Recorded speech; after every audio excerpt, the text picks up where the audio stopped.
Democrats made policing political. Democrats vilified police in 2020.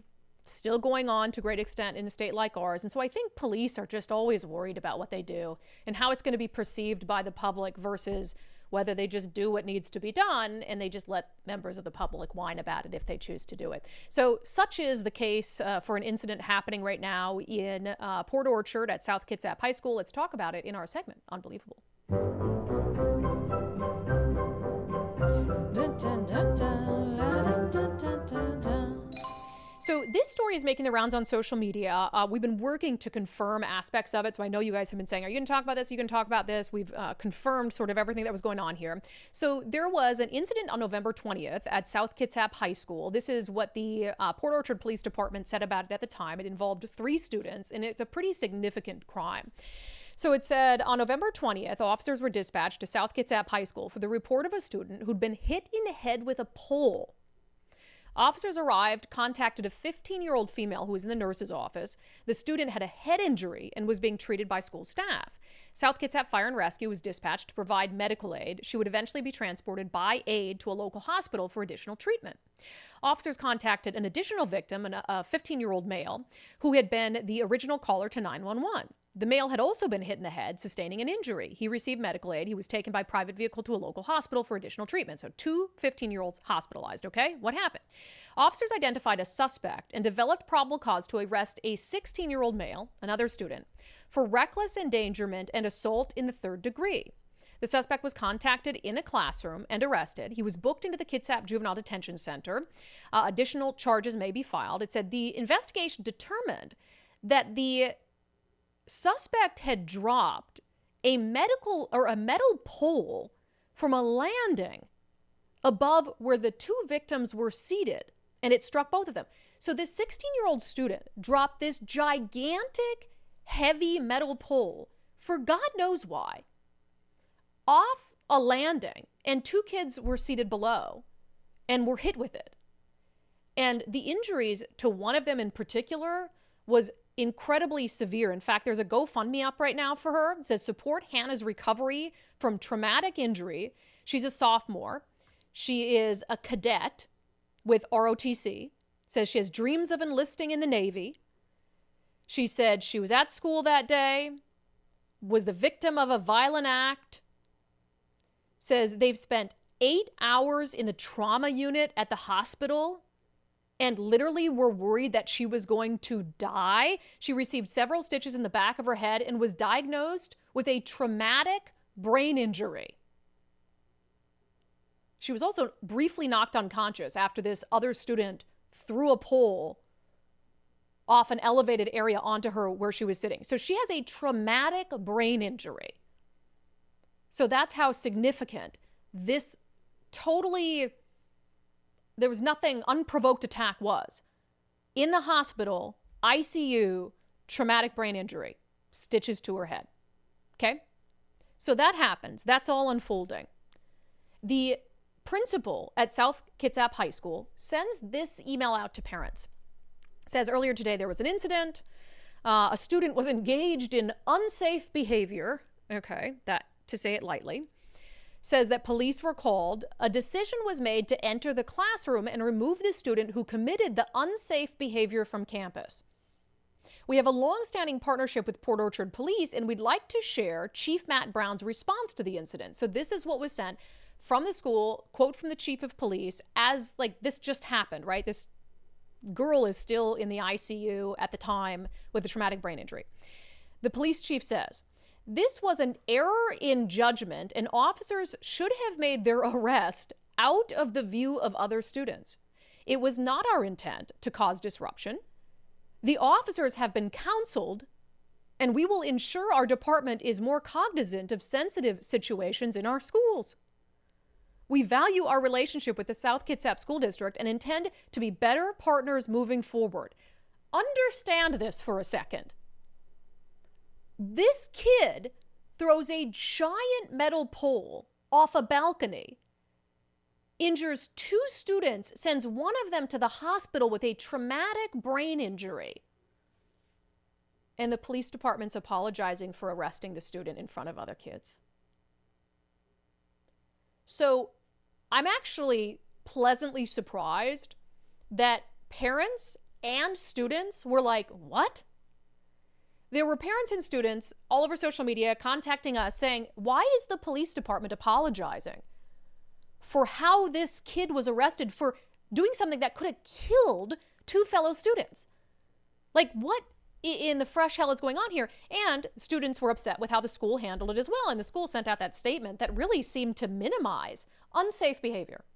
Oh, it's just unsafe behavior. No big deal. So actually, some of the students yesterday walked out of class. Train your staff! Train your staff! Saying, train your staff! Train your staff! Train your staff! Train your staff! Train your staff! So they go out, they protest this. So this is an example, I think, of woke gone awry. It's like the kid almost killed two students. Yeah, you had to go in and arrest him. Sorry if that was traumatizing, right? And I think the chief of police understood that their original statement wasn't great, and that it gave the impression that they were downplaying the seriousness of what this child did, allegedly, and what they did to fellow students. So they had released this follow-up incident report where he apologized for the apology. God, to be a police chief these days, you can't get anything right. Damned if you do, damned if you don't. Said, I want to address my messaging on that morning. I could have done better, and for that I apologize. I want to take a moment to express my regret for not wholly communicating my position. I fully support the officer's decision to make the arrest, etc., etc., etc. But instead of reading his apology for the apology, actually the chief of police for Port Orchard, Matt Brown, was nice enough when we called to inquire WTF to agree to join us on the show today to explain. Chief, welcome to Undivided. Thank you. Yeah. Do you know why this 16-year-old allegedly did this? Was it like for some social media video or something stupid like that? We don't know the intent. Okay. As you know, legislation makes it difficult for us to talk to individuals under 18, so we do not know the intent. Yeah. Do you, I mean, how serious would you characterize the injuries of the other students? I would say they were significant. Okay. So what are we talking about here? Misdemeanor, felony? The suspect was booked for a felony. Gotcha. Felony assault. So this is, there's some anger in the community about how this is handled, I think, by the school and the police department. I think chief among those, and one of the things that took me off guard, is the apology for the way in which this student was arrested. So what was your concern about the optics of how the student was arrested? So, first of all, the big lesson for me is, my communication needs to be just a little bit more strategic. But there are nuances to how we conduct law enforcement in the schools. I want to say out the gate, the officers did nothing wrong. Okay. They did an excellent investigation. We were on scene within 3 minutes of receiving the call, and we had the suspect in custody within 12 minutes of arrival. So I don't have any problems with their actions. The issue is, it's best practice to not arrest students in classroom, and that has nothing to do with whether they are going to be embarrassed, whether they're not going to be held accountable. We partner with the schools. We have similar goals but different missions, and theirs is to ensure that they have a safe and positive learning environment. So the goal is generally to not arrest students in the classroom because it's disruptive. That has nothing to do with how the suspect feels or how the process is going to continue with that arrest and investigation. Got you. So it wasn't meant to be like, we're sorry this student was embarrassed. It was more like, we're sorry we had to do this in front of other students? I could have written it better. Okay. I think when you read the statement that was published yesterday, if we had taken a tactical pause, I think that message could have been delivered better and there wouldn't have been any issue. That's why I take, in my statement, I say, hey, look, I own this. This is on me. Mm-hmm. The goal is, as you know, everyone in our community has a different idea of how things should be done in the schools. And we try our best to make sure that we address things where that we have the most support and we do it the most appropriately. Yeah. And so there are individuals that, a number of individuals in the community that don't want cops in schools at all. Mm-hmm. And so that's where the nuance comes in, where we really collaborate with the school district. We have a great relationship with the school district. Yeah, that's what I was wondering. Because Kitsap's a little different than Seattle politics, but do you guys have school resource officers? The Kitsap County Sheriff's Office does. Bremerton does not. I believe Poulsbo, and I'm not sure about Bainbridge Island, do. We had a school resource officer for a number of years. When COVID hit, obviously there wasn't any in-person school, so we didn't have an SRO.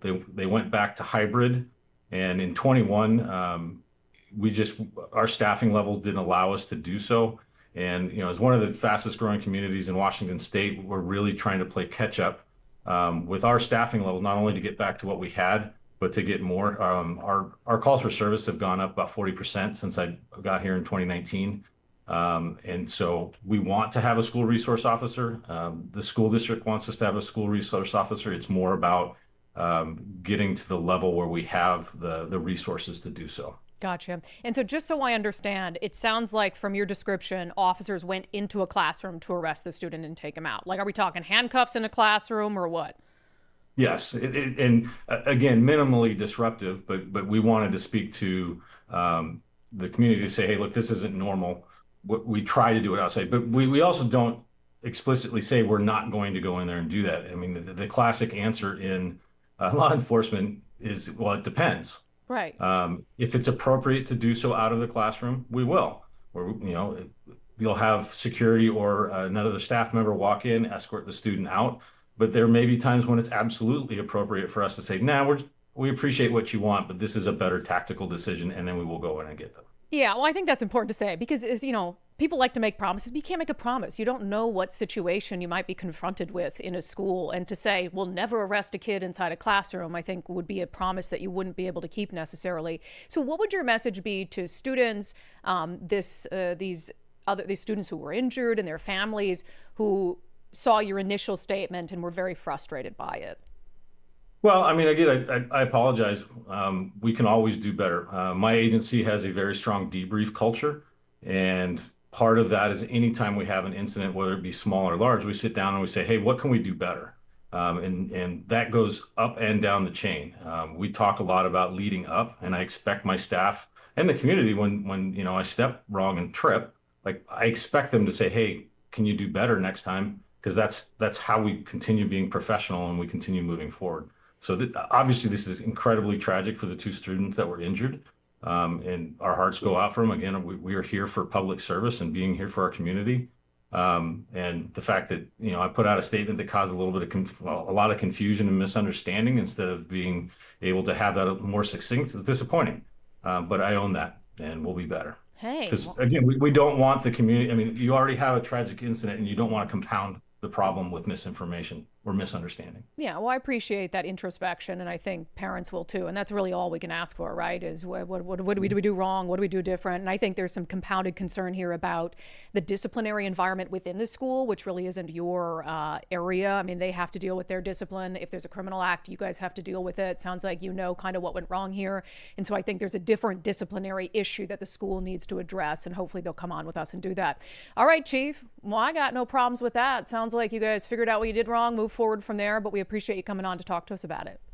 Of course. Thank you very much for letting me have a few moments, and you have a wonderful holiday. There you go. All right. Well, just let police do their jobs, okay? Everybody stop making such a big deal out of it. And then, police departments, you don't feel like you need to apologize for everyone, tiptoe around everything. And there are also some significant issues in that school district with parents feeling like appropriate discipline isn't being handed out to students. Now, to me, I don't know why you would grab a big giant metal pole and throw it off a balcony. I think he mentioned there that the law limits their ability to interview juvenile suspects, and so they don't really know why he did it. Did he do it for a stupid social media video? Did he do it because he's dangerous? I don't know, but parents have a lot of questions, and the school district needs to answer them, absolutely. But that is the police department side of things.